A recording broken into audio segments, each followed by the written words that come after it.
आज की कहानी का शीर्षक है मैं बेटी गोद लेना चाहती हूँ। 40-42 साल की घरेलू स्त्री थी सुधा। भरा पूरा परिवार था। धन धान्य की कोई कमी नहीं थी। सुधा भी खुश ही थी अपने घर संसार में, लेकिन कभी कभी अचानक बेचैन हो उठती। उसका कारण वह खुद भी नहीं जानती थी। पति उससे हमेशा पूछते कि उसे क्या परेशानी है, पर वह इस बात का कोई उत्तर न दे पाती।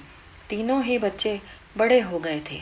सबसे बड़ा बेटा इंजीनियरिंग के तीसरे वर्ष में, मंझला पहले वर्ष में और छोटा 10वीं में था। तीनों ही किशोरावस्था में थे। अब उनके रुचि के विषय अपने पिता के विचारों से ज़्यादा मेल खाते। वे ज़्यादातर समय अपने पिता, टीवी और दोस्तों के साथ बिताते।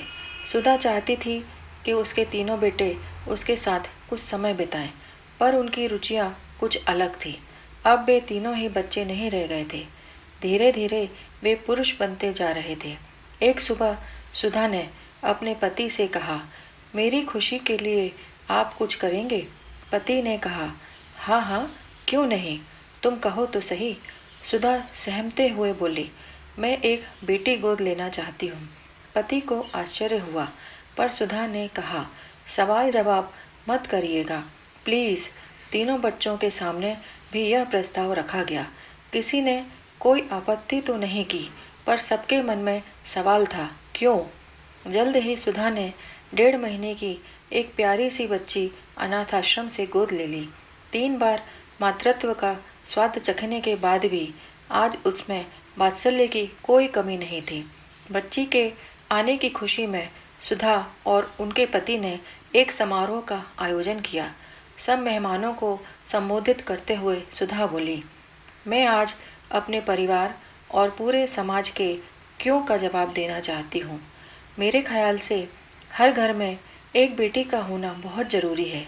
बेटी के प्रेम और अपनेपन की आर्द्रता ही घर के सभी लोगों को एक दूसरे से बांधे रखती है।